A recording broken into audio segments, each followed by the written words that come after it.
സുരേഷിനോട് ചോദിക്കുമ്പോൾ MS കുമാർ ഇപ്പോഴും നേതാവേ അല്ല, BJP നേതാവേ അല്ലെന്നൊരു പരാമർശം ശ്രദ്ധയപ്പെട്ടിരുന്നു. അല്ല, ഞാൻ നിങ്ങൾ പറയുമ്പോഴറിയണം. പറഞ്ഞ സുരേഷാണോ? സുരേഷൊക്കെ പറഞ്ഞാൽ അത് അവസാന വാക്കാണ്. അദ്ദേഹം BJPയുടെ അത്യുന്നത നേതാവാണിപ്പോൾ. അതിനെ തർക്കിക്കാൻ ആർക്കാ കഴിയുക? ഞാനെന്തായാലും ഇല്ല തർക്കത്തിന്. ഈ സഹകരണ സംഘവുമായി ബന്ധപ്പെട്ട താങ്കൾ ആദ്യം പോസ്റ്റ് ഇട്ടിരുന്നു. അതിന് ഏതെങ്കിലും തരത്തിൽ നേതാക്കളുടെ ഇടപെടലൊക്കെ ഉണ്ടായിരുന്നു? ഞാൻ അതിലെ നേതാക്കളുടെ ഇടപെടൽ വേണമെന്നോ ആ സഹകരണ സംഘം BJPയുടേതാണെന്നോ ഒന്നും ഞാൻ പറഞ്ഞില്ല. സഹകരണ സംഘത്തിൽ വായ്പ എടുത്ത് ലക്ഷങ്ങളോളം വർഷങ്ങളായിട്ട് അടയ്ക്കാതെ കിടക്കുന്ന ആൾക്കാരെ BJPയുടെ നേതാക്കളായി ബഹുജനങ്ങളുടെ മുമ്പിൽ കൊണ്ടു നടക്കരുതെന്ന് മാത്രം സൂചിപ്പിച്ചെന്നേ ഉള്ളൂ. അല്ലാതെ ഞാൻ BJPയുടെ അല്ലെങ്കിൽ വാങ്ങിച്ചത് അങ്ങനൊന്നും പറഞ്ഞില്ല. ആ പേസ്റ്റ് ഒന്നുകൂടെ വായിച്ചാൽ മനസ്സിലാവും.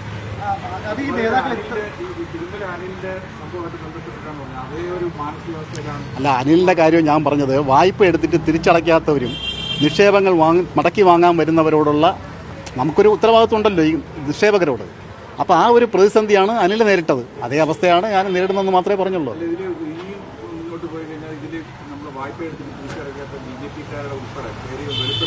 ഞാൻ BJPക്കാരുടെ എല്ലാ പേരും വെളിപ്പെടുത്തുമെന്നും പറഞ്ഞില്ല, നേതാക്കളായിട്ടുള്ളവരുടെ. BJP പ്രവർത്തകർ സാധാരണ പ്രവർത്തകർ ഒരുപാട് പേരുണ്ട്. ലോണുകൾ അടയ്ക്കാത്തത് വർഷങ്ങളോളം നമുക്ക് എല്ലാവർക്കും ബുദ്ധിമുട്ടുണ്ടാകുന്നതാണ് ഈ ലോൺ എടുക്കുന്നത്. തിരിച്ചടയ്ക്കാനും ഒരു പരിധി വരെ ഒരു ഒത്തിരി സമയം വരെ ആകാം. പക്ഷേ ഇത്രയും പ്രതിസന്ധി നേരിടുന്ന ഒരു സംഘത്തിൽ ഉത്തരവാദിത്തമുള്ള നേതാക്കളായിരിക്കുന്നവർ പൈസ അടയ്ക്കണ്ടേ? അത് ചൂണ്ടിക്കാണിച്ചെന്നേ ഉള്ളൂ. അതൊന്നും ഞാൻ ഇപ്പോൾ പറയുന്നില്ല. ഞാൻ എന്തായാലും വെളിപ്പെടുത്താൻ തീരുമാനിച്ചിട്ടുണ്ട്. അത് അപ്പം നിശ്ചിത സമയമാവട്ടെ, അടയ്ക്കുന്നില്ലെങ്കിൽ സംസ്ഥാന സെക്രട്ടറി ഒപ്പം ഒരു സെല്ലിൻ്റെ ഒരു ഭാരവാഹി അടക്കമുള്ളവർ ഉണ്ട് എന്ന് പറയുന്നു. സംസ്ഥാന സെക്രട്ടറി ആരെന്നും സെല്ലിൻ്റെ ഭാരവാഹി ആരെന്നൊക്കെ നമുക്കറിയാം.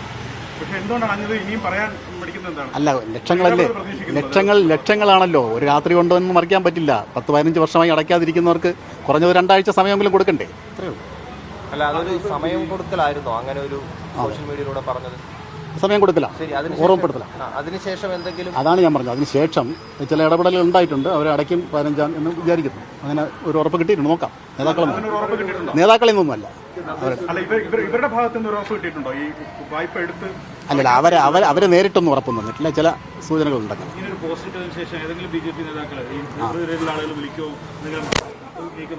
ഇല്ല. അദ്ദേഹം പറയുന്ന പോലെ ഞാൻ അതിനകത്തൊന്നും അല്ലല്ലോ, പിന്നെ വിളിക്കേണ്ട ആവശ്യമില്ലല്ലോ. ഞാൻ ഇപ്പോഴാണ് അത് അങ്ങനെ എനിക്ക് ബോധ്യം വന്നത് ഇപ്പോഴാണ്.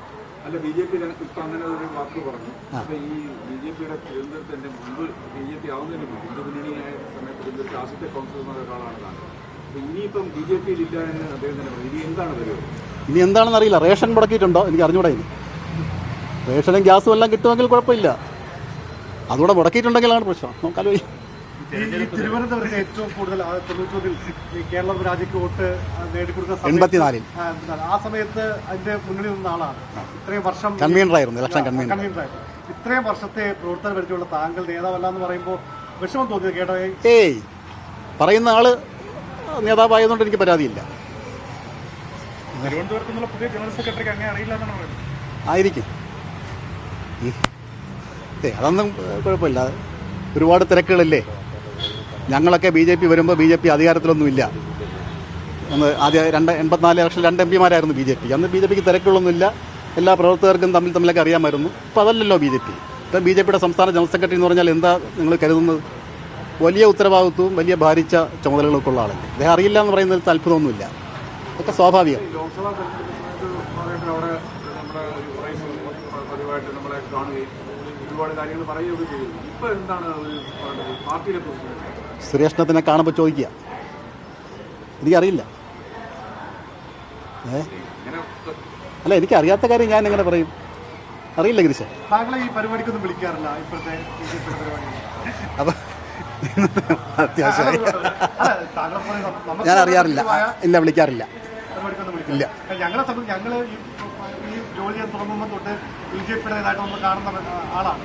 താങ്കളിങ്ങനെ സജീവമായിരിക്കും. താങ്കൾ അറിയില്ല എന്ന് പറയുന്നു. അതെ, എന്നെ അറിയാറില്ല. പരിപാടിക്ക് അറിയാറില്ല. അറിയിക്കാറുണ്ട്? ഇല്ല.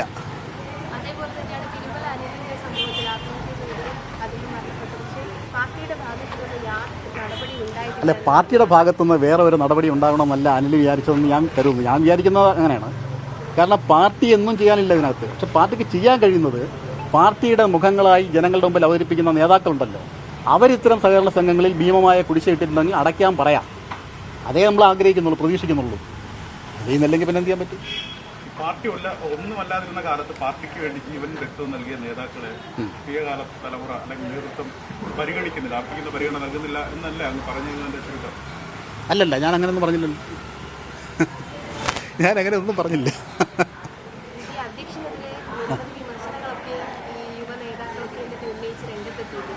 എനിക്കറിയില്ല. ഓക്കെ, തിരുവനന്തപുരം കോർപ്പറേഷൻ പ്രധാന തിരഞ്ഞെടുപ്പിലേക്ക് പോകുന്നു. അപ്പോൾ താങ്കൾ പറഞ്ഞ പോലെ ഇങ്ങനെ ഈ ലോൺ എടുത്ത് തിരിച്ചടയ്ക്കാത്ത നേതാക്കൾ, അണികളെയും സഹപ്രവർത്തകരെ അറിയാത്ത നേതാക്കൾ, ഇവരൊക്കെ ഇങ്ങനെ വന്നാൽ BJPക്ക് ജയ സാധ്യതയുണ്ട്. എന്താണ് BJP അത് ബാധിക്കില്ലേ? അപ്പോൾ ശരി, താങ്ക് യു.